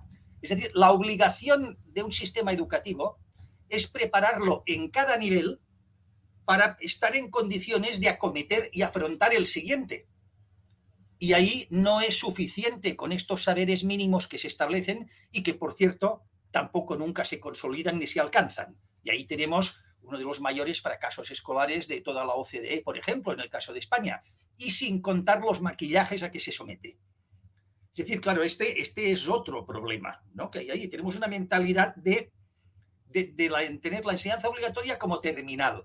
No, mire, no, es que la gente, el 90% del alumnado no concluye su etapa educativa, su etapa escolar, su etapa académica en cuanto acaba la ESO, sino que prosiguen. Y hay que prepararles, porque si no, no podrán luego. Es decir, este es otro de los grandes problemas que tenemos. Y no solamente, además, para superar los cursos sucesivos, sino además en el caso de las enseñanzas que conducen a ejercer unas ciertas profesiones, como antes sugerías, no basta, no le vamos a pedir a nuestros médicos, continuando con el ejemplo que tú habías propuesto, que tengan los conocimientos básicos o los saberes esenciales, Claro, sino un poquito más, espero, claro. de lo esencial. A ver, es que esto es de cajón, vamos, ¿no? O sea... Claro. Sí, pues Felipe, te lanzaría la misma pregunta acerca de la influencia y la capacidad de distintos sectores de influir. Bueno, teniendo además la suerte de tenerte, habiendo pasado tú, como dices, por ciertos cargos que quizá te hayan permitido ver esos procesos un poco mejor que a quienes vemos las leyes como solo desde fuera. No sé si es el caso. Cuando quieras. Bueno, si las leyes educativas respondieran a criterios académicos, como ha dicho el Xavier, y técnicos, lo lógico sería que las administraciones dialogaran con las asociaciones de profesores, con las asociaciones profesionales, ¿no? Por ejemplo, así se hizo la reforma educativa portuguesa del ministro Nuno Crato, que se habló con las asociaciones de profesores de las diversas especialidades, se escucharon, se tuvieron en cuenta y se tradujeron luego en medidas legislativas, ¿no? Pero aquí no se ha hecho así, todo lo contrario, ¿no? Pero eso no quita que hay evidentemente unos lobbies, hay unos grupos de presión importantes en España, y yo creo que en el caso de la LOCSE y de la LICELA ha sido muy potente el lobby de pedagogos y psicólogos, fortísimo, ¿no? Seguramente tú a lo mejor conocerás algunos documentos que elaboraron un grupo de pedagogos muy poderoso, se llama Grupo Atlantia, si no recuerdo mal el nombre, que bueno, ha sido bastante decisivo en la orientación de la ley, ¿no? Mira, yo te voy a poner 2 ejemplos para que veas el poder de estos lobbies que hay, ¿no? Cuando se iba a hacer el currículum de la ley CELA, la ministra nombró a una comisión, entre comillas, de expertos, que eran muy pocos, 6 o 7. ¿Quiénes eran estos? Pues todos eran pedagogos, profesores de pedagogía o de psicología, y evidentemente todos eran fervientes constructivistas, como antes ha dicho muy bien Xavier. No se abrió el abanico a más. Y estos hicieron un documento de cómo tenían que ser los currículums. Y a su vez representaban a todo ese lobby tan poderoso de pedagogos y de psicólogos, ¿no? Otro ejemplo de la enorme fuerza que tienen estos lobbies es el máster de secundaria, ¿no? El máster de secundaria ha habido algunos intentos de que sean los profesores de esa secundaria más experimentados y con mayor, digamos, mérito por su capacidad de ser buenos profesores, para que participaran en las clases o en la preparación de los futuros profesores, ¿no? Esto es imposible. O sea, el lobby pedagógico es tan potente que lo único que ha dejado para el profesorado de secundaria son el practicum, que se llama, ¿no? Llegando a la situación tan insólita de que, por ejemplo, los profesores de didáctica de las matemáticas, de la historia, de la literatura, de las ciencias, los profesores de didáctica son profesores de pedagogía que a lo mejor nunca han puesto los pies en un aula, que desde luego en ese momento no los ponen. Son meros teóricos. ¿Qué mejor profesor de didáctica de las matemáticas que un buen profesor de matemáticas muy experimentado? Eso lo hemos dicho pues en mi caso, que me has citado antes de cargos, a través de, por ejemplo, de la Asociación Nacional de Catedráticos de Bachillerato, que intervenimos en algún, bueno, hemos dialogado con todos los ministros, dialogan, eso sí, otra cosa es que hagan caso, ¿no?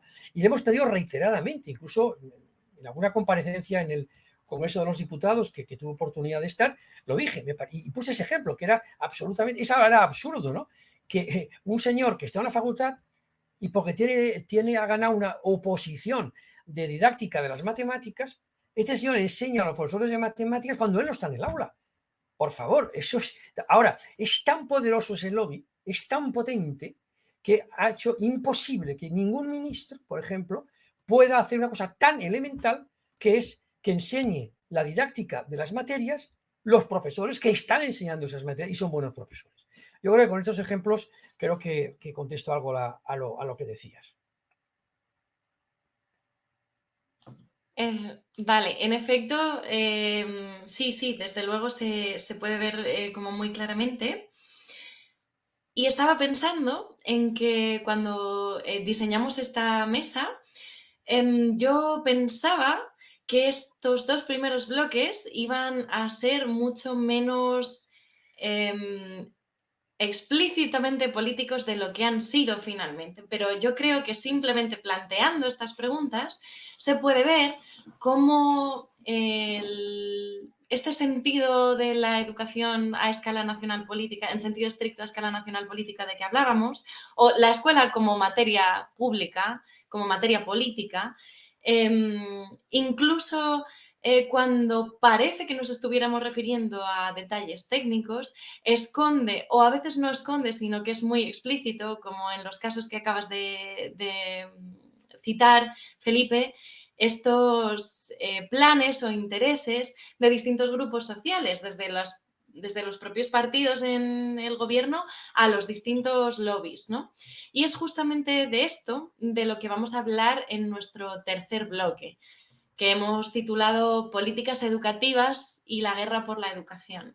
Y es que ya se ha visto en los bloques anteriores, pero ahora vamos a entrar de lleno en este carácter que nosotros hemos llamado funcional, pero que se podría llamar a lo mejor subordinado a planes externos o no necesariamente educativos de la educación a escala nacional política. Vamos a hablar entonces de políticas educativas y de los distintos intereses de los distintos grupos.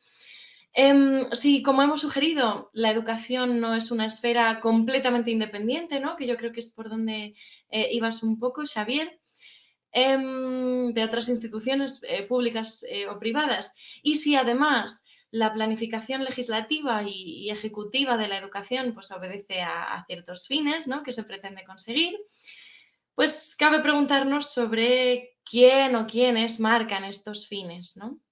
¿Se trata siempre de actores educativos o más bien estos fines son más bien extraeducativos? ¿Estos agentes son nacionales o internacionales? ¿Los preámbulos de las leyes recogen siempre unos fines a que se orientan esas reformas? ¿Pero son todos los fines de estas reformas o más bien hay otra serie de fines, digamos, más o menos inconfesables que no figuran en estos preámbulos? Y bueno, si la educación, como parece evidente, constituye un asunto público de gran importancia, que además, a diferencia de otros, pues parece que nos afecta a todos, ya que todos hemos sido escolarizados o todos tenemos pues familiares a nuestro cargo que han sido escolarizados, es un lugar donde se ven claramente los intereses de estos grupos sociales, que ya hemos venido más o menos apuntando.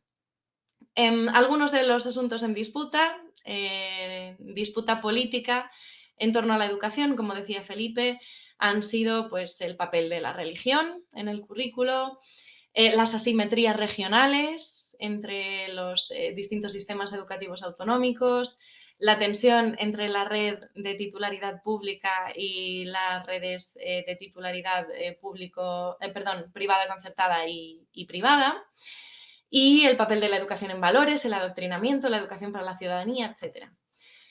¿De qué modo han quedado recogidas en las leyes promovidas por los distintos partidos políticos, si es que se han recogido estas disputas, estas tensiones, y si creéis que es posible y en su caso deseable una especie de consenso de mínimos, un pacto de Estado que las consiguiese pasar por alto? Xavier, empiezas tú esta ronda, si quieres. Bueno, no es poca cosa, ¿eh? Lo que has citado no es poca cosa.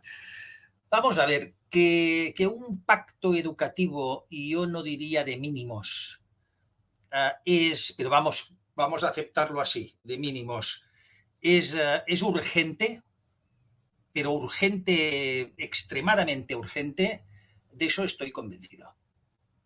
Es decir, lo que no puede ser es que con la pretensión de que hay, utilizando como armas arrojadizas aspectos como puede ser la religión, educación en valores, la pública, la privada, las asimetrías autonómicas, etcétera, etcétera, etcétera, que en definitiva son paraeducativos, no son elementos estrictamente educativos, es decir, son posteriores, pueden ser muy importantes.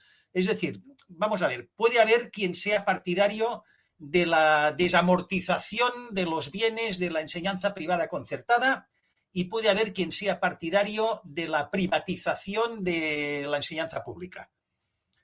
Pero hay un problema que es anterior a esto.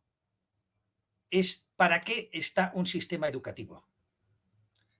Voy siempre a lo mismo, es decir, está para enseñar, está para instruir. A mí me gusta mucho el viejo término republicano, ¿no? El republicano en el sentido amplio del término, instrucción pública.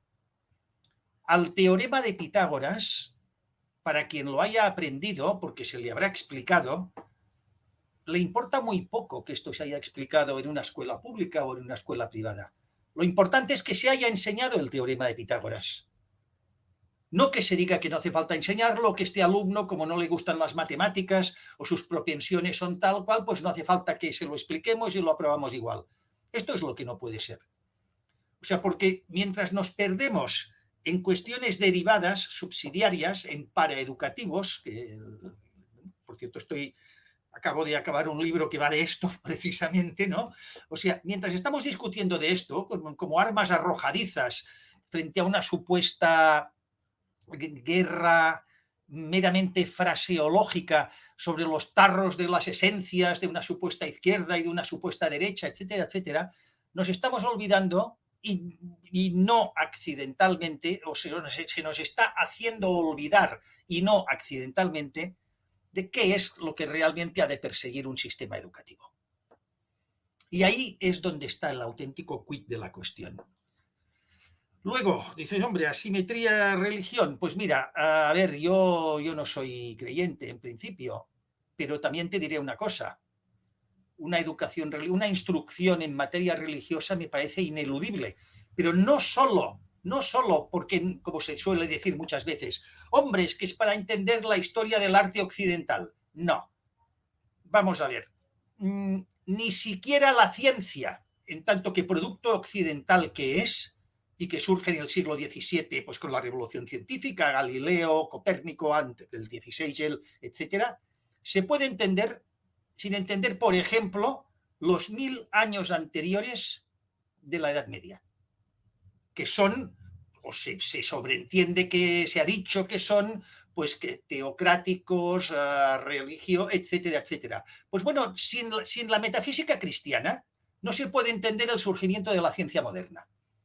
No se puede entender bien, como mínimo. Entonces, aunque solo fuera por esto, ya es fundamental que haya una instrucción religiosa. Pero luego también otra cosa que a mí la verdad es que me choca mucho. Es decir, estamos hablando de un sistema educativo que ya parte prácticamente a una remisión de sus funciones a la mera autoayuda, al mero autoconsuelo, al psicologismo. Por Dios, y nunca mejor dicho. ¿Cómo quien está sosteniendo este tipo de sistema educativo tiene redaños para criticar que haya la presencia de una materia que se llame religión? Si es probablemente la única en la que a este paso se van a explicar contenidos.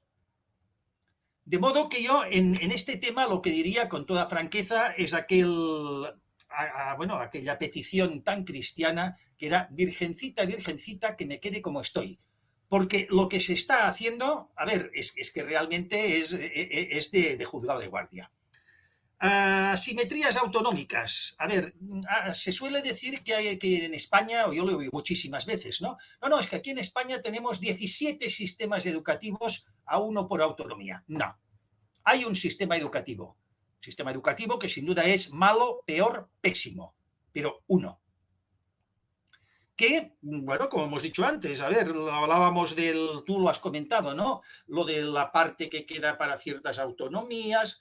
Bueno, vamos a ver, yo en geografía, pues puedo entender que una parte del currículo de geografía, pues cada autonomía, bueno, ponga ahí una serie de contenidos que de alguna manera, pues hable, pues no sé, en fin, de los sistemas montañosos, de los ríos propios de la comunidad, de la población de las principales ciudades, en fin, lo que sea, que a lo mejor por su entidad no merecen figurar en una geografía general de España, o incluso en el caso español, que no merecen figurar en una geografía general europea.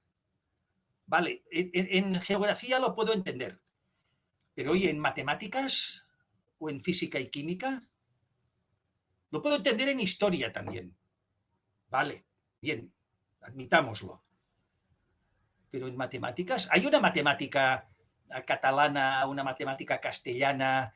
Bueno, la verdad es que no, porque aquí en este país lo que no hay son matemáticas, para empezar, ¿no? Pero es que ni así, a ver, no hay una matemática francesa o una matemática alemana. Lo que hay es dentro del mundo de los matemáticos una serie de tradiciones que en algún sitio, debido a algún autor, han arraigado pues más que en otro sitio. A lo mejor unos son mejores álgebros y otros son pues mejores, pues yo qué sé, lo que sea, ¿no? O sea, pero no hay o geómetras, ¿no? Por ejemplo, no hay una matemática musulmana o una matemática cristiana o blanca o negra, no la hay. A ver, ¿es matemática o no lo es? Claro, entonces a mí lo que me preocupa mucho es que, a ver, lo que voy a decir probablemente despertará sonrisas, pero es que ya vamos por este camino. Cualquier día al alcalde del pueblo, al consejero de educación autonómico o al ministro de educación se le ocurrirá cambiar las siglas de la tabla periódica para que coincidan con las de la lengua del lugar, al paso que vamos. Claro, lo cual evidentemente sería pues de película de los hermanos Marx, ¿no? Claro, un cierto jacobinismo académico me parece ineludible porque hay una centralidad académica en el conocimiento humano. Está estructurado así, no es ni culpa nuestra ni virtud nuestra, está estructurado así. Claro, pública-privada, pues ya lo he dicho, es decir, a ver, al teorema de Pitágoras le importa bien poco. Y a quien se lo han explicado, supongo que también si se lo han explicado en una escuela pública o en una escuela privada. Y una vez lo ha entendido, también es lo de menos que te lo hayan explicado con superordenadores a que te lo hayan explicado con pizarra y tiza. Al contrario, quizá determinadas cosas a nivel elemental es mejor con pizarra y tiza incluso, diría yo. Y eso no quiero decir que esté en contra de las nuevas tecnologías en modo alguno, ¿eh? Pero ojo ahí, porque la fascinación papanatas por la innovación suele jugar pues malas pasadas. Lo de educación en valores, que si alternativa a la religión, que si no, vamos a ver. Es evidente, es el tema de lo que se conoce como adoctrinamiento o ideología, ¿no? Bueno, a ver, es inevitable que en todo sistema educativo haya ideología y, por lo tanto, unas ciertas dosis de adoctrinamiento. No conozco ningún sistema educativo que no las haya tenido. Sin duda el perfecto no las tendría, pero es que la perfección no está al alcance de lo humano. ¿La vacuna cuál es? La vacuna es una sociedad democrática, donde a lo mejor en historia tienes un año pues a un profesor que explica en función pues del materialismo histórico marxista, y al año siguiente pues tienes a uno que explica pues en función del nacionalismo etcétera. O sea, bueno, profesores variopintos de diferentes tendencias y que, bueno, pues esto forma un poquitín, equilibra lo que sería el sesgo monolítico de un adoctrinamiento estricto, ¿no? Una democracia yo creo que es la vacuna, en cuanto a personal docente también me estoy refiriendo, ¿no? Es decir, esto por un lado. Claro, el problema que tenemos hoy en día es que, ya digo, ideología la hay en la sociedad, en todos los ámbitos de la sociedad, y es inevitable que en las proporciones mínimamente, que es lo que sería deseable, pero inevitable, las haya también en la escuela, las haya también en los institutos. El gran problema no es este. El gran problema es que cuando dejamos de explicar contenidos de conocimiento, lo único que queda es ideología. Y para esto no necesitábamos la escuela, simplemente. Eso era todo, vamos, por ahora. Claro, este es el problema, ¿no? Desaparecen los contenidos o frente a esa vacuna democrática que proponías de un profesorado diverso, aquí tenemos el gran problema de esta mesa, de la ley al aula. ¿Qué ocurre cuando el contenido ideológico y la aligeración de los contenidos viene ya en el propio texto legal y entonces los profesores se encuentran atados de pies y manos, ¿no? Cualquier día, como dices, nos encontraremos que cambian los símbolos de la tabla periódica bien adecuados a la lengua del territorio, bien adecuados a la inclusión de todas las identidades de cualquier tipo, quién sabe. Cualquier cosa podría ocurrir, estando como está la cosa. Vale, Felipe, pues nada, te lanzaría un poco la misma pregunta. ¿Cómo te parece, si es que ha sido el caso, que este tipo de tensiones o de disputas entre los intereses de los distintos grupos sociales, que entendemos que los distintos partidos representan, más o menos, unos a unos y otros a otros, han quedado recogidos o cristalizados en las leyes, si es que ha sido el caso? Bueno, me queda muy poco que añadir a lo que ha dicho Xavier, porque estoy completamente de acuerdo con su argumentario. Simplemente en la última intervención, cuando habló de la ideología, estoy de acuerdo con lo que ha dicho. Yo voy a añadir como complemento, no en contradicción, sino simplemente como complemento, una cuestión. Es verdad que, claro, el profesor puede tener su ideología y la tiene, ¿no? Y lo que ha dicho Xavier, la ventaja es que uno puede decir una cosa y otro otra, ¿no? Esa es la gran ventaja de una escuela libre en una sociedad libre, ¿no? Es verdad. Pero también hay que decir una cosa, que yo creo que los profesores buenos y, digamos, más profesionales, más honestos, hacen todo lo posible porque en sus clases sean lo más objetivo posible e intentan no transmitir ideología en sus clases. Que a veces, lógicamente, eso puede salir, ¿no? Pues de alguna manera, ¿no? Claro, es evidente, ¿no? Pero yo creo que los profesores buenos intentan pues, el ser lo más honestos posible. El problema no es ese. El problema es cuando desde la administración, desde la ley educativa, se intenta imponer una ideología. Se obliga al profesor a transmitir una ideología, que es lo que está pasando con la ley CELA, que es un currículum muy ideologizado. Es el más ideologizado que el de la ley del 70, por ejemplo.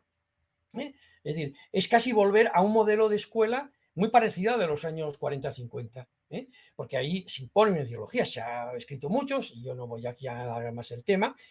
Y me decía hace poco un profesor, amigo mío, me decía, es que yo puedo estar de acuerdo con alguno de esos principios ideológicos que están detrás de ese currículo, pero a mí, como profesor, no me corresponde transmitir esto. Mi función es otra. Y eso creo que es la clave del asunto. Es decir, la ley pretende que el profesor se convierta en un transmisor de una determinada ideología, en la que puede estar de acuerdo o no, que puede ser en algunos aspectos muy aceptable o no, pero eso no es la función del profesor, eso no es su función. La función como antes ha puesto el ejemplo de las matemáticas, ¿no? Xavier, no, el de matemáticas no se utiliza las matemáticas para transmitir una ideología. No, no, no, no. Que a lo mejor está de acuerdo con eso, sí o no, pero esa no es su función. Y pretender utilizar a la profesorada para transmitir una ideología me parece que es un retroceso histórico, un grave retroceso histórico. Bueno, y termino, cuando os hablaba al principio de lo de la cuestión del pacto educativo, te diría que ya existe ese pacto educativo. Es el artículo 27 de la Constitución. Ahí está el pacto educativo. El problema de este país, y no de otros, es que tampoco se acepta. Que ese pacto no se acepta. No somos capaces de decir, bueno, esto se hizo en la Constitución, vamos a respetarlo. Y te diré que yo soy miembro del Consejo Escolar del Estado. Anualmente hay una reunión que se dice sobre el estado del sistema educativo, ¿no? Es muy amplia, donde en fin, se discuten muchas cosas, se hacen muchas proposiciones. Y yo llevo allí 10 años. No hay año en que haya un sector del Consejo Escolar del Estado que proponga la supresión de la enseñanza religiosa en todas las escuelas. Bueno, oiga, eso va contra la Constitución. Es que la enseñanza de la religión no depende de los acuerdos con la Santa Sede. No, no, no, no. Eso es una masa más. El artículo 27 de la Constitución establece el derecho de los padres a que sus hijos reciban una educación religiosa y moral de acuerdo con sus propias convicciones. Por lo tanto, tendría que haber con o sin acuerdo con la Santa Sede, porque eso es un principio, un valor constitucional, ¿no? Lo mismo que aparece siempre una propuesta que es nacionalizar toda la enseñanza concertada. Bueno, eso también va contra la Constitución. Habría que cambiar la Constitución para esto, porque la Constitución española establece, como en el artículo 27, la libertad de enseñanza, como un principio constitucional. Es decir, ya existe un pacto educativo, respetémoslo. Si se respetara ese pacto educativo, como hubiera dicho antes Xavier, nos dedicaríamos a lo otro, a lo fundamental. Bueno, ¿para qué vamos a educar? Lo importante es que se enseñen las matemáticas, lo de menos. Y esta gente que está en ese Consejo Escolar del Estado, lo que menos les preocupa es que se enseñen bien las matemáticas. Anteponen otras cuestiones que son paraeducativas, ¿no? Por lo tanto, sí que hay un pacto educativo. Y el problema es que no se quiere respetar. Tengo que decir, es verdad, que esas propuestas luego no tienen mayoría, no salen por mayoría. Tengo que decirlo. Pero perdemos un tiempo en discutir algo que tenía que quedar fuera. ¿Usted por qué me viene a poner si ya está en la Constitución? ¿Qué pretende? ¿Cambiar la Constitución? ¿A que el Consejo Escolar del Estado cambie la Constitución? Oiga, no. Plantearlo en otro sitio, ese no es el sitio. Y no me haga perder el tiempo. Vale, ya está. No sé si... Vale, gracias, Felipe. No sé si quieres añadir alguna cosita más en esta ronda, Xavier, y si no, pasamos a la última pregunta. Muy breve. Vamos a ver, que es que coincido en que se trata de fuegos de artificio. Es decir, llevamos ya no sé cuántos decenios hablando de lo mismo, sabiendo, no porque no tenga solución, sino porque es un tema que de cara a las respectivas clientelas pues va muy bien de cara a las respectivas parroquias. Es decir, hay unos campos de liza previamente acordados que lo que hacen precisamente es ocultar los auténticos problemas educativos. Estos campos de liza son los que hemos citado aquí, es decir, el que si la pública o la privada, que si la religión o la no religión, que si la educación centralista o atomizada o lo que sea, o también, sobre todo, el tema de las lenguas que está ahí, que no se trata de enseñar matemáticas, no, se trata de no enseñar en la lengua que sea. Este es el auténtico problema que tenemos. Pero estos son fuegos de artificio, son brindis al sol que no están ahí por casualidad. Están ahí para mantener demagógicamente un supuesto debate educativo que no es tal, simplemente. Solo esto. Vale.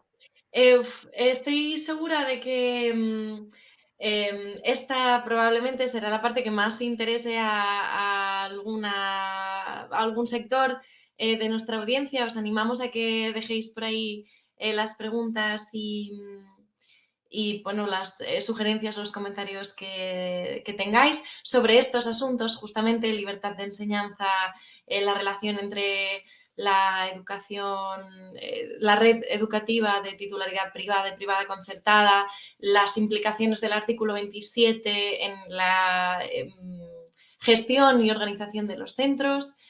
Vamos a estar hablando los próximos meses en el canal. Si os apetece venir de nuevo, por supuesto, aprovecho para dejar aquí la invitación negro sobre blanco. Vamos a pasar a la última pregunta, que tiene que ver también con estos intereses posibles de distintos grupos que están jugando en la cristalización, digamos, de esas tensiones que finalmente son las leyes, ¿no? Son los textos legales y las políticas educativas, que tienen que ver con aquellos intereses no de los grupos dentro del Estado, sino con los intereses de grupos fuera de él. Y es que a pesar de las diferencias que, por ejemplo, ha marcado Felipe entre las leyes españolas y las de otros países europeos, sí que parece haber una cierta tendencia pedagogista más o menos compartida, por ejemplo, entre los países de nuestro entorno.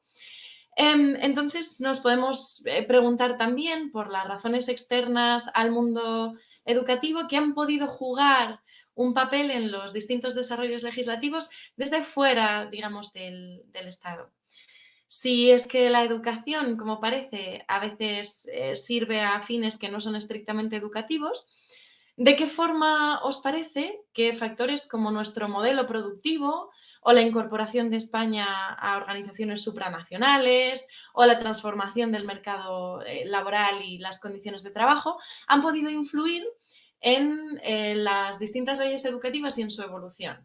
Aunque sea esta diferencia o esta evolución, sea esta influencia, perdón, o esta evolución explícita o no en los propios textos legales. Felipe, cuando quieras.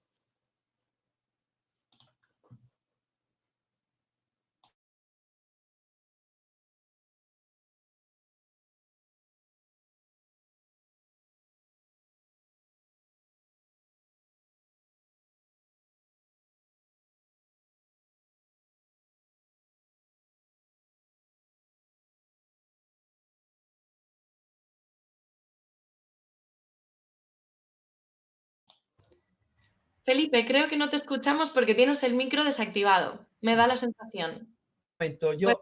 Ahora sí. A ver, No, perdona. ahora. Vuélveme a hacerla así. Es que la última parte no la he escuchado bien porque tenía mal el esto. Si quieres que intervenga primero Xavier y así me aclararé. Estupendo. Xavier, Estupendo, gracias. porque no te he oído bien la parte final. Genial. Xavier, cuando quieras. Vale, de acuerdo. Vamos a ver. Yo creo que yo empezaré diciendo que yo no creo que el auténtico debate educativo se esté dando hoy en día entre lo que convencionalmente entendemos por derecha o derechas e izquierda o izquierdas. Yo creo que el auténtico debate educativo se está dando entre una inmensa mayoría que considera por cualesquiera razones, que sería muy prolijo ahora entrar en ellas, que el ideal educativo de la Ilustración, el ideal educativo ilustrado, pues está superado o nunca debió existir, en fin, o lo que sea, la reacción romántica, por ejemplo, ¿no? Pero también los partidarios del antiguo Ancien Régime, en fin, etcétera. Hay todo un piélago, ¿no?, de movimientos contrarios, y los que siguen o seguimos, porque yo me incluiría entre ellos, bueno, entendiendo que la educación ha de basarse en nuestras sociedades de derecho y democráticas en los principios ilustrados. Creo que esto es lo fundamental. Claro, el pedagogismo está en todas partes, como decías tú, pero, a ver, esto es un poquitín como aquello de Orwell, ¿no? Todos somos iguales, pero unos son más iguales que otros, por decirlo así. Claro, aquí el impacto de la ilustración fue, pues, bueno, debido también sí que hubo ilustración, pero también debido en gran parte a los hechos históricos que, bueno, se sucedieron posteriormente, desde la invasión napoleónica, en fin, etcétera, no arraigó, o arraigó mucho menos que en otros países. Entonces, en este sentido, somos más débiles desde este punto de vista, y entonces tendemos a un cierto mimetismo a la hora de copiar todo lo que se haga en otros países que, con fundamento o sin él, consideramos pues más avanzados, más modernos, en fin, etcétera, que el nuestro. A ver, esto es como un tema que ha surgido y, bueno, que ha aparecido en la prensa hace poco, además, también, ¿no?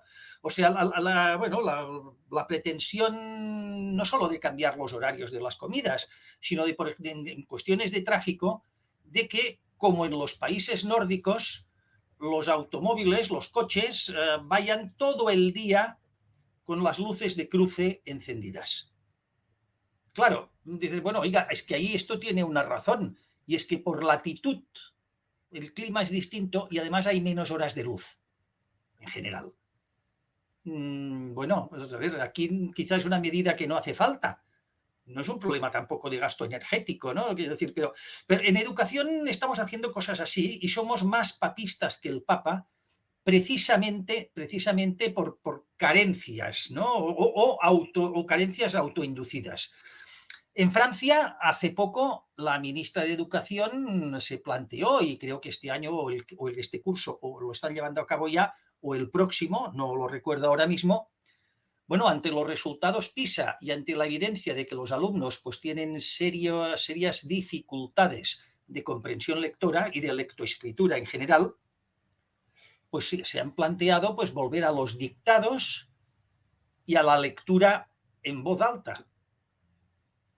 Aquí, cualquiera que proponga esto, lo mínimo, lo más simpático de lo que le van a acusar es de fascista o reaccionario.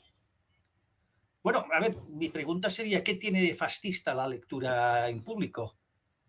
Oye, pues ganarás en dicción.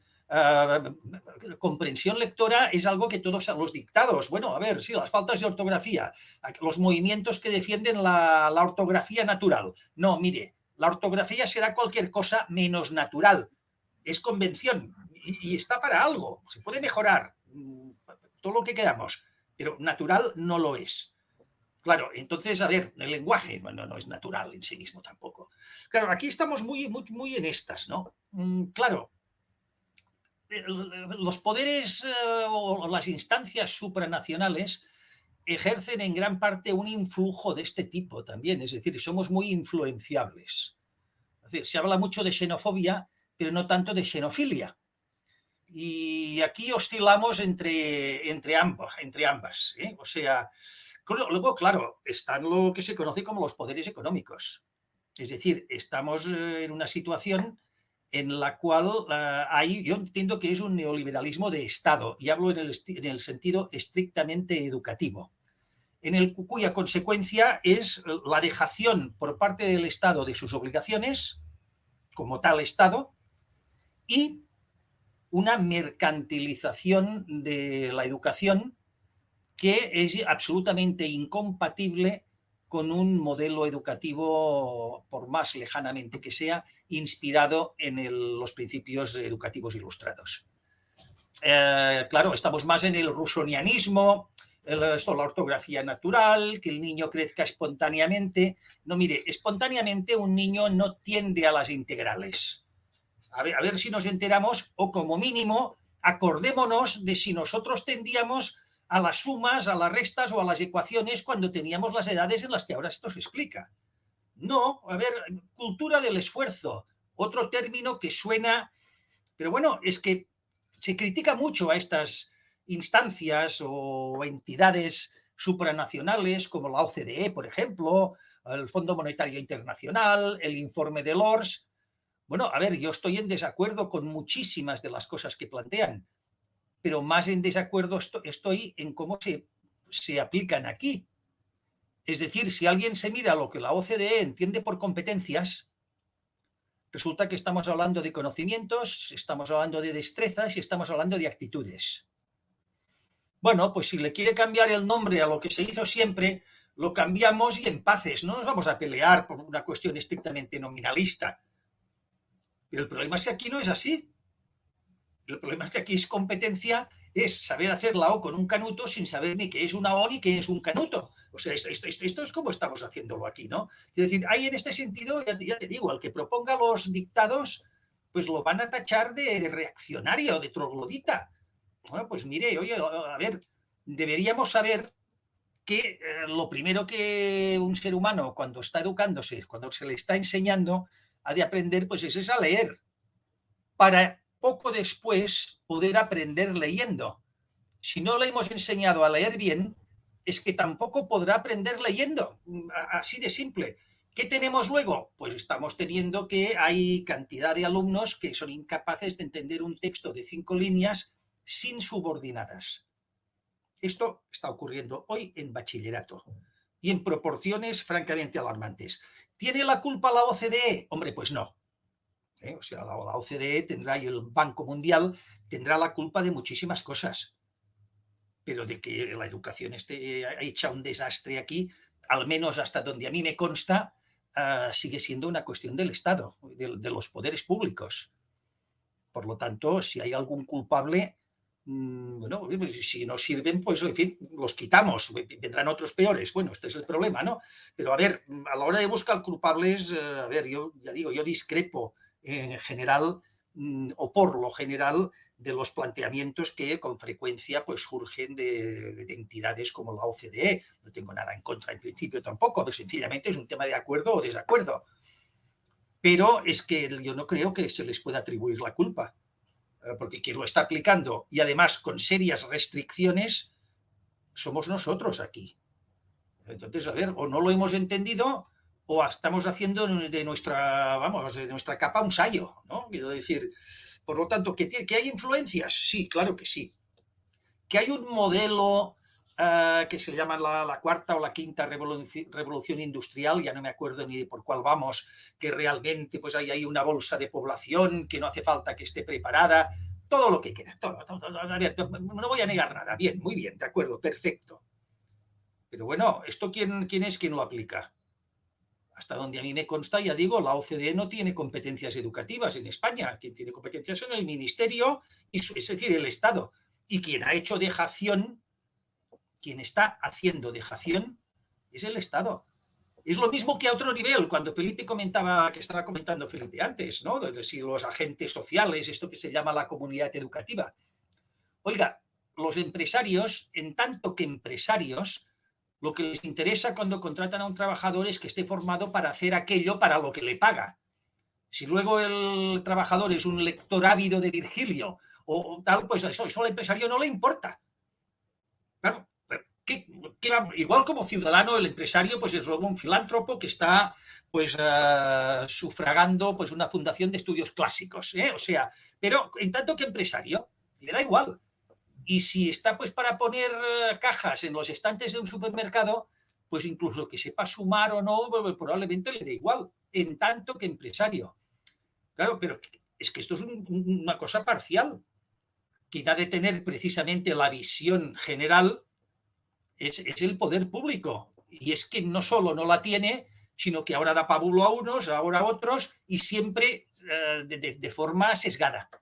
Quiero decir, yo soy muy ¿cómo decir? Muy cauteloso a la hora de de echar las culpas del tema a instancias que, pues, sí, no comparto en la mayoría de casos lo que plantean, pero, a ver, quien lo ejecuta, tenemos muy claro quién es, ¿eh?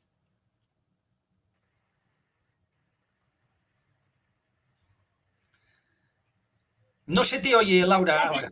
Sí, ahora ya me he activado el micro. Que habíamos perdido a Felipe durante unos segundos, pero creo que ya lo tenemos de vuelta. Sí, se ha ido la imagen, me ha La salido ahí, conexión. ha producido un error y me decía que reintentara, y es lo que he hecho, ¿no? No Bueno, pasa pues, nada, ya estamos de vuelta. no, siempre completando lo que ha dicho Xavier, hay una cuestión en la que podemos estar de acuerdo, lo podemos llamar la derecha ilustrada, la izquierda ilustrada, que es, bueno, lo que es el ideal de la educación como transmisión de conocimientos, que es lo que ha venido a decir la idea de la ilustración, ¿no? De la enseñanza, en la época en que se llamaba instrucción, por cierto, ¿no? Y tal. Aunque no es eso no es un invento de la ilustración, eso viene de mucho antes, muchísimo antes, ¿no? En la Europa cristiana donde nace la educación como la entendemos ahora, es decir, sistematizada, con el trivium, el quadrivium y las universidades, que son las escuelas catedralicias. Eso no existía ni en Grecia ni en Roma, un sistema educativo como nosotros lo entendemos ahora. Eso nació allí. Luego esto, hay que añadir la Ratio Studiorum de los jesuitas, que fue muy importante también en la historia de la educación. Y en el caso español son los gobiernos liberales del siglo XIX, que son los primeros que desde el Estado sistematizan el sistema. Solo antes de la ley Moyano, anterior a la ley Moyano, el plan Pidal, que es el primer plan de estudios que hay en España, pues, como el mismo título de bachiller, que por cierto viene de las universidades medievales, o el de máster, que ahora se utiliza tanto, es el magíster, que viene también de entonces. O sea, ese ideal podríamos estar de acuerdo, ¿no? Lo que pasa es que, como hubiera dicho Xavier, ese ideal, ese modelo de escuela ilustrada, al que estaríamos de acuerdo muchísimos desde muchos lugares, porque desde muchos ámbitos políticos está desapareciendo y se ha convertido en otra cosa, ¿no? Yo he dicho antes que me parece que la eclosión en el panorama político de lo que se ha llamado la izquierda woke, diferenciando de la izquierda socialdemócrata tradicional, etcétera, que ha defendido siempre una enseñanza como transmisión de conocimientos, eso ha distorsionado un poco yo creo, el programa, ¿no?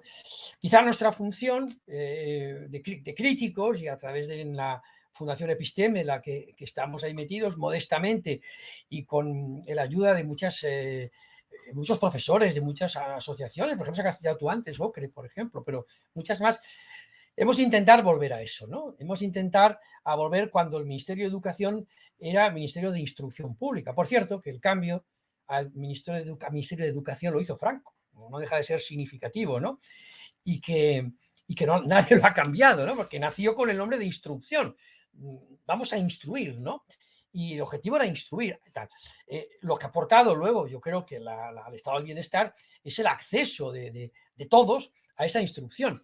Pero lo que no podemos hacer ahora es convertir la instrucción sustituida por una simple escolarización, que es lo que está ocurriendo ahora. No, claro que hemos de escolarizar, por supuesto, y hemos de poner todos los medios para que todos estén escolarizados. Pero ¿cuál es el objetivo? El objetivo es la instrucción. Y lamentablemente las últimas leyes educativas se quedan en la mera escolarización. Si tú te escolarizas y aguantas, tendrás un título. Al final todos llegamos al mismo término. Es la frase que he dicho antes del tuit de Kamala Harris. Lo que interesa es que todos lleguemos al final a lo mismo. Y eso no puede ser así. Vale, a ver si recupero ahora la vista de todos nosotros. Muchas gracias a ambos. Yo creo que ha sido un repaso de lo más ilustrativo desde distintos puntos de vista por, digamos, el espíritu que ha conducido las distintas reformas educativas, aquellas que han sido solamente superficiales o aquellas que han utilizado determinadas cuestiones a las que nos hemos referido, la religión, la titularidad de los centros, como armas arrojadizas para mantener un debate de fondo educativo que es solamente aparente, ¿no? Cuando se trata más bien de reformas de tipo cosmético, hay más horas o menos destinadas a la religión, a la filosofía, etcétera, pero en las que, bueno, los objetivos que guiaban la LOGSE, algunos críticos, y bueno, yo creo que ya estaban apuntados, personalmente yo estoy de acuerdo con estos críticos que lo piensan, ya estaban apuntados un poco estos objetivos en la Ley 70, o por lo menos cierto pedagogismo se podía detectar en el preámbulo de esta ley, si bien evidentemente es la LOGSE la que introduce, ¿no? Pues, nociones como las de competencia, por supuesto el principio de igualdad a que te referías, que finalmente se ha traducido como igualdad de resultados, ¿no? Al punto de llegada, como decías, Felipe, ¿no? A propósito del tuit de Kamala Harris. Os agradezco muchísimo este viaje que hemos hecho de la ley al aula y del aula a la ley. No quiero perder la oportunidad de recomendaros una vez más que leáis el libro de Felipe para tener un vistazo más informado por este recorrido. Y por mi parte no tengo nada más que añadir. Si queréis un minutillo de conclusiones cada uno y cerramos esta mesa. Del aula a la ley y de la ley al aula. Xavier, un minutillo, nada más, como conclusión. Bueno, en definitiva, yo creo que estamos en una situación particularmente crítica por lo que refiere a la deriva que está llevando nuestro sistema educativo. Podemos pensar que es un barco sin rumbo.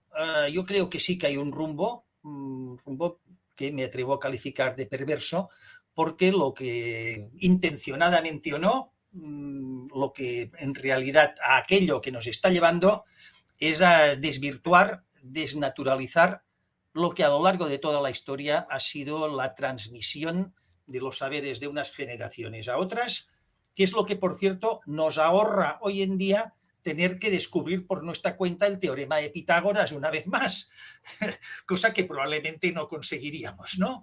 Entonces, y esto, cargarnos esto, tiene unas consecuencias sociales terribles que todavía no estamos viendo. Por lo tanto, urge un golpe de timón en educación con carácter extremadamente urgente, de veras que sí.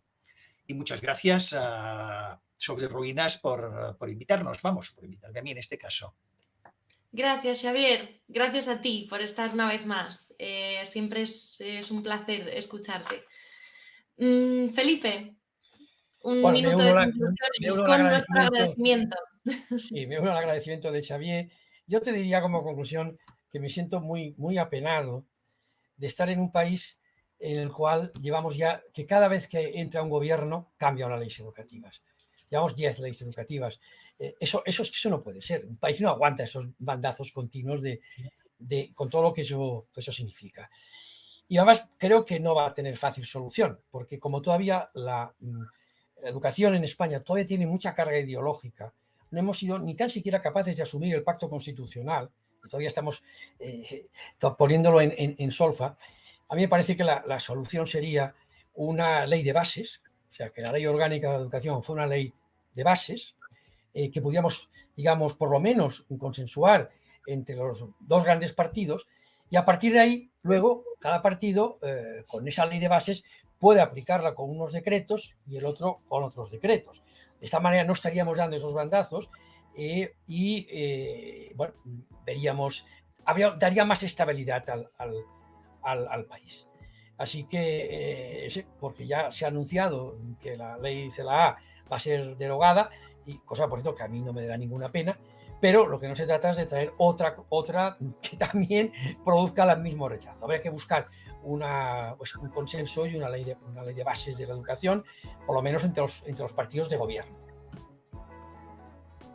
Muchas gracias, Felipe. Gracias por estar con nosotros esta tarde. Bueno, de las leyes al aula, con los profesores más o menos en rebeldía o con su silencio cómplice, connivente o directamente con su apoyo, del aula a la ley, con la presión de los distintos grupos de interés y también con la capacidad o incapacidad de las administraciones educativas de asumir las nuevas necesidades, con todos los problemas a que nos hemos referido, con las disputas ideológicas y con todas estas contradicciones de que hemos hablado a la vista. Una vez más, nos damos cuenta de que muchas veces decir la verdad consiste en señalar estas contradicciones y resolverlas siempre que sea posible, si es que se puede. Si bien el panorama no pinta muy halagüeño, no es el más esperanzador, pero en la medida en que sea posible, esa es nuestra tarea y para eso seguiremos atentos. Muchas gracias a todos los que nos estáis viendo por acompañarnos. Gracias, Felipe. Gracias, Xavier. Gracias a vosotros. Muy bien.